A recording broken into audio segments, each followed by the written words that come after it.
I participate in this conference this third year, and I see the quality of presentations increase, and this is reflected by the improving of overall stage of additive manufacture.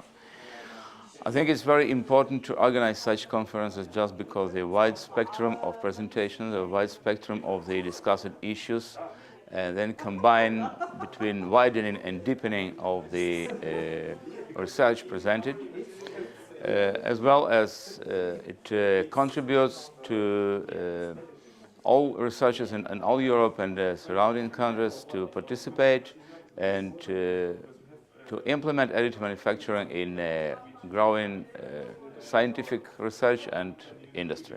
Thank you so much.